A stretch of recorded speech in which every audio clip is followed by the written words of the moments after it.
ఇదే నా పల్లెటూరు, ఇదే నా తల్లిగారు. మా ఊరి పాడి పంట రాములోరి దీవెనంట.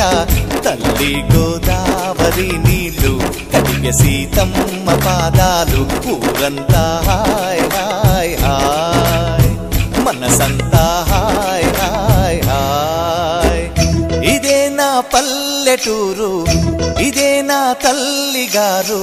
మా ఊరి పాడి పంట రాములోరి దీవెనంట.